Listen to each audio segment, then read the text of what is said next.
बिस्मिल्लाहिर्रहमानिर्रहीम। अस्सलाम वालेकुम नाज़रीन, welcome and welcome to my channel. उम्मीद है कि आप सभी खैरियत से होंगे। आज की क्लास एक रिक्वेस्टेड वीडियो है जो कि मेरे एक फ्रेंड ने रिक्वेस्ट की थी। आज की वीडियो उसी फ्रेंड के नाम जो बाकायदगी से मेरी वीडियोस को देखती है और कमेंट्स भी करती है, जिससे मेरी हौसला अफजाई होती है। यह मसला न सिर्फ मेरे फ्रेंड को है बल्कि आजकल हर उसी बंदे को है जो स्टिचिंग में बिगनर हैं। आज का हमारा टॉपिक है हम कैसे प्लाजो यानी स्ट्रेट पैंट, ट्राउजर या शलवार के मसाइल को दूर कर सकते हैं। यह मसला ट्राउजर और शलवार की कटिंग के दौरान भी होता है।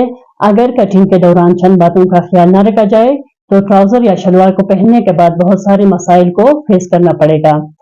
इसी वजह से कहते हैं कि सिलाई से पहले कटिंग दुरुस्त तरीके से करें। आइए अपने क्लास को शुरू करते हैं। सबसे पहले एक जरूरी बात, यह बात ख्याल रखें कि जब भी आप अपनी स्ट्रेट पैंट यानी अपने प्लाजो या अपनी ट्राउजर को या अपनी शलवार की कटिंग करते हैं, जो तैयार नाप आपके पास है पहले से उसी नाप में अपने तैयार नाप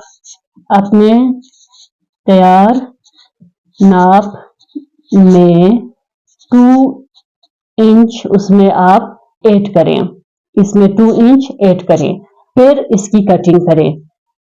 ऐसा होता है कि पहले हम शलवार का नाप लेते हैं और उसी तैयार शलवार में हम इसकी कटिंग करते हैं, जिसकी वजह से जब इसको पहनते हैं तो इसकी लंबाई में भी कमी आती है और ऊपर से इसमें खिंचाव भी आती है।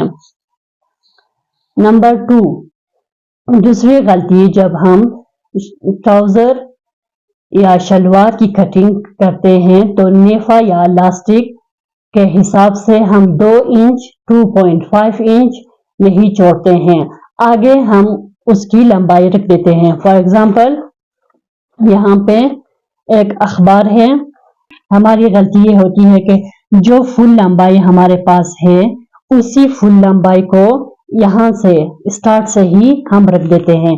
इसी वजह से हमारे जो कपड़ा है ट्राउजर की कटिंग में या शलवार की कटिंग में ये छोटा हो जाता है, इसकी लंबाई छोटा हो जाता है। हमेशा यह बात ख्याल रखें कि यहाँ पे हमें नेफा के साइड में जहाँ पे हमें लास्टिक भी लगाना पड़ता है और नेफा भी छोड़ते हैं, यहाँ पे हम 1 इंच उसी हिसाब से लास्टिक के हिसाब से या नेफा तय करने के लिए यहाँ पे 2.5 यहाँ पे अलग इजाफी हम यहाँ पे छोड़ दें, इजाफा करें। इससे आगे फिर इसकी हम लंबाई रख दें तो ये सही आएगा, इसकी लंबाई में कमी नहीं आएगी। हम लिखेंगे इलास्टिक के लिए 2 इंच 2.5 इंच इजाफी जगह जोड़ें। तीसरी गलती ये करते हैं कि ट्राउजर या शलवार में चौड़ाई को हम कम रख देते हैं। तीसरी पॉइंट ये है कि चौड़ाई में कमी, जब हम शलवार या ट्राउजर की चौड़ाई को हम कम रख देते हैं तो उसी वजह से भी इसमें खिंचाव आता है। अगर स्मार्ट बंदा है तो उसमें क्या करें, 2 इंच प्लस करें। अगर इसका बॉडी हेवी साइज का हो तो उसमें हम 3 इंच भी प्लस कर सकते हैं इसकी चौड़ाई में और 3.5 इंचेस भी हम इसमें ऐड कर सकते हैं। ऐसा करने से जब इसकी चौड़ाई ज्यादा आएगी तो उसमें खिंचाव नहीं आएगा। नंबर 4, बाज लोग कटिंग के दौरान प्लाजो या ट्राउजर के आसन की लंबाई को कम कर देते हैं, यानी उसकी आसन में कमी। जब हम कटिंग करते हैं, फॉर एग्जांपल मैं इसी अखबार में आपको समझाती हूँ, जब हम इसमें कटिंग करते हैं तो बाज लोग ऐसे हैं कि यहाँ पे आसन के साइड में इसके आसन को कम रख देते हैं। कम रखने से फिर जब हम इसकी कटिंग कर देते हैं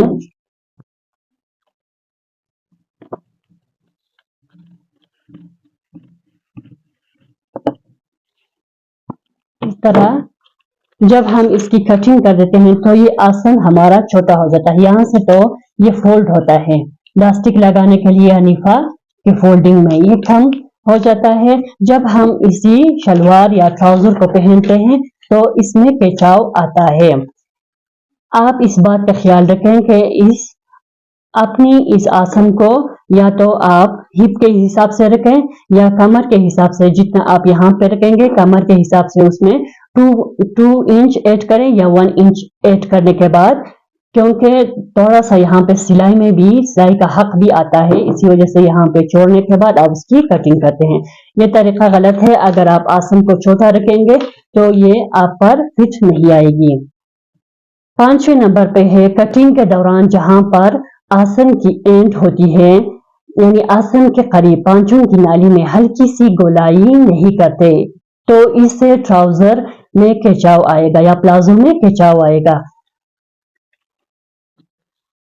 फॉर एग्जाम्पल यहां तक हमारा आसन आता है, यहां तक इसकी इलास्टिक है, फिर जब कटिंग करते हैं तो इस तरह करके कटिंग करते हैं, इस तरह करके कटिंग करते हैं तो इसी से भी जो है इसमें ट्राउजर या शलवार में और प्लाजो में जो है खिंचाव आता है। इस तरह की कटिंग नहीं करनी चाहिए। यहाँ पे आसन के करीब थोड़ा सा यहाँ पे गोलाई देनी चाहिए। यहाँ पे गोलाई करने के बाद इसकी कटिंग करनी चाहिए। जब हम यहाँ पे थोड़ा सा गोलाई देंगे तो यहाँ पे हमारे आसन में खिंचाव नहीं आएगा, यानी आसन के करीब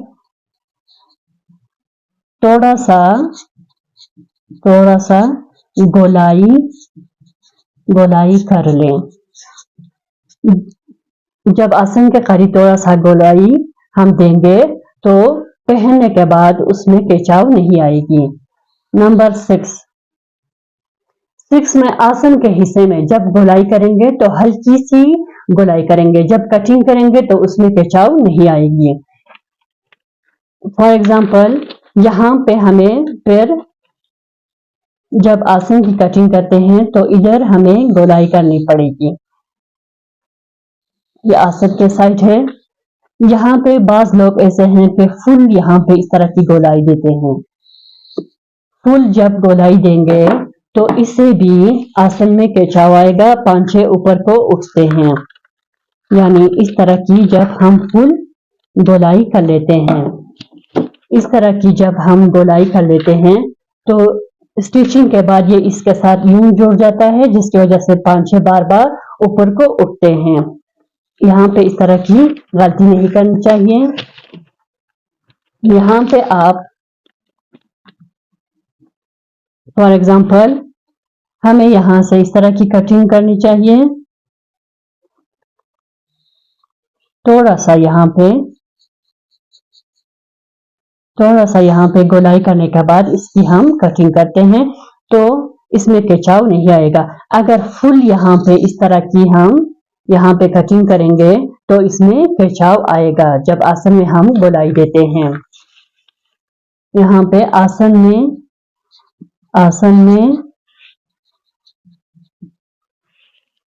हल्की सी गोलाई करनी है। नंबर 7, सिलाई के दौरान एक पांचे से जब सिलाई शुरू करें तो आसन के साइड से गुजरकर सिलाई रोक दें, फिर दूसरे पांचे यानी सिलाई को स्टार्ट करें। ऐसा करने से भी पांचे जो है ऊपर को नहीं उठते हैं और ट्राउजर में जो है खिंचाव नहीं आएगी। जब हम सिलाई करते हैं तो सिलाई यहाँ से स्टार्ट कर लेते हैं। सिलाई करके बाज लोग ऐसे हैं कि यहाँ से स्टार्ट करके यहाँ पे फुल सिलाई करके आगे जाते हैं, जिसकी वजह से ट्राउजर में खिंचाव आता है और पहनने के बाद ये पांचे बार बार ऊपर को उठते हैं। आप ऐसा करें कि आप अपनी सिलाई को यहाँ इधर से स्टार्ट करें या इधर से स्टार्ट करें, जहां भी आप स्टार्ट करना चाहें सिलाई लगाते जाएं। यहाँ पे आके यहाँ पे सिलाई को रोक दें रोकने के बाद फिर यहाँ से आप यहाँ पे सिलाई लगाएं और उस दौरान इस अपने पांचे को बार बार मत खींचें। जब आप इसको बार बार खींचेंगे बस आप अपने हाथ को इसके ऊपर यूं रखकर सिलाई करें, आराम आराम से सिलाई करें। आप बार बार कपड़े को खींचेंगे इसमें फिर खिंचाव आएगा। पहनने के बाद आपके पांचे बार बार ऊपर को उठ जाते हैं। शलवार की एक साइड की नाली में सिलाई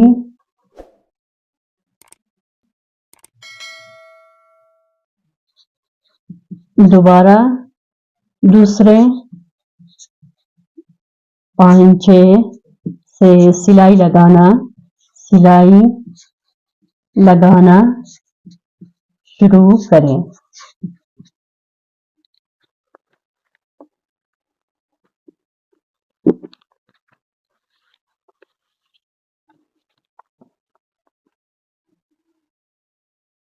नंबर 8, जो इजाफी कपड़ा हम शलवार या ट्राउजर की नाली में छोड़ते हैं, यहाँ पे आपको दिखाती हूँ। ये प्लाजो की जो नाली में हम यहाँ पे सिलाई के लगाने के बाद थोड़ा सा कपड़ा यहाँ पे छोड़ते हैं। इस कपड़े के बारे में आपसे कह रही हूँ कि हम इसको क्या करते हैं, ओवरलॉक करते हैं। अगर ओवरलॉक न करें तो इसके दागे निकल जाते हैं। जिस तरह ये मेरे प्लाजो के दागे निकले हुए हैं, इसी तरह निकलते हैं। तो हम क्या करते हैं कि इन दोनों को यूं एक साथ लेके यहाँ पे ओवरलॉक करते हैं। इसी से भी इस ट्राउजर यानी प्लाजो में खिंचाव आता है। आप इस तरह करें कि इस कपड़े को अलग ओवरलॉक करें और ये कपड़ा जो है इसको अलग ओवरलॉक करें। इन दोनों को अगर एक साथ आप ओवरलॉक करते हैं, जब इसको हम पहनते हैं तो इसमें खिंचाव आता है। इजाफी कपड़े को अलग अलग ओवरलॉक करें।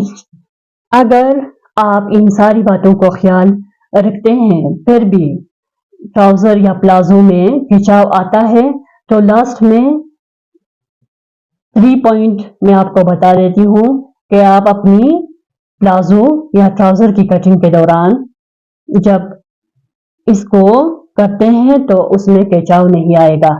आप इस तरह करें कि जो कपड़ा आप उसके लिए प्लाजो के लिए या शलवार के लिए आप कटिंग करते हैं तो उसके बैक साइड को 2 इंच इजाफी रखें। फॉर एग्जाम्पल ये कपड़ा है शलवार की कटिंग के लिए, हम इसको लेते हैं तो ये इसका बैक साइड है। बैक साइड को 2 इंच, ये फॉर एग्जाम्पल ये फ्रंट साइड है और ये बैक साइड है, इसको 2 इंच आप ज्यादा रखेंगे। ये फ्रंट साइड है, ये बैक साइड है, इसको 2 इंच ज्यादा रखेंगे तो फिर इसकी कटिंग करेंगे। जब पहनते हैं तो इसमें खिंचाव नहीं आएगा। दूसरा पॉइंट ये है कि पूरी शलवार की जो नाली है यहाँ पे भी आप पहले आप आसन को न जोड़ें, एक दूसरे की सिलाई न करें। पहले आप इस पांचे में इस पांचे की नाली में सिलाई लगाएं, उसके बाद इस पांचे की सिलाई में लगाएं। लास्ट जब आप इसके आसन को एक साथ जोड़ देंगे तो इसमें खिंचाव नहीं आएगा। तीसरी जरूरी पॉइंट यह है कि अगर जो प्लाजो या ट्राउजर है उसमें फुल इलास्टिक लगाते हैं तो अगर किसी बंदे का पेट बड़ा हो तो उसके लिए पहनना ये इसका मसला होगा। इसका आसान हल ये है कि आप जो है फुल इलास्टिक लगाने के बजाय जब हम इस तरह का इलास्टिक लगाते हैं, अगर उस बंदे का पेट बाहर निकला हुआ हो तो उसके लिए इसको पहनना मुश्किल होगा। तो उसके लिए आप इस तरह करें कि यहाँ पे थोड़ा सा बेल्ट लगा दें, जिस तरह इसमें बेल्ट लगा हुआ है यहाँ पे थोड़ा सा अलग सा बुकरम यहाँ पे लगाएं फ्रंट साइड में इस तरह। फिर इसको इसके बैक साइड में इस तरह इलास्टिक लगाएं। थोड़ा यहाँ पे फ्रंट साइड में आप बेल्ट बनाएंगे, इसके बाद यहाँ पे इलास्टिक लगाएंगे तो इसमें खिंचाव नहीं आएगा। जी नाजरीन, मुझे उम्मीद है कि आज की क्लास में मैंने आपको सही तरीके से समझाया है। अगर आप गौर से मेरी इस वीडियो को देखें तो आपके सारे मसाइल हल होंगे और आप अपनी शलवार, अपनी ट्राउजर, अपनी प्लाजो की आप स्टिचिंग करते हैं तो उसमें खिंचाव नहीं आएगा। अपना बहुत सारा ख्याल रखें। मिलते हैं नेक्स्ट वीडियो में, तब तक के लिए अल्लाह निगहबान।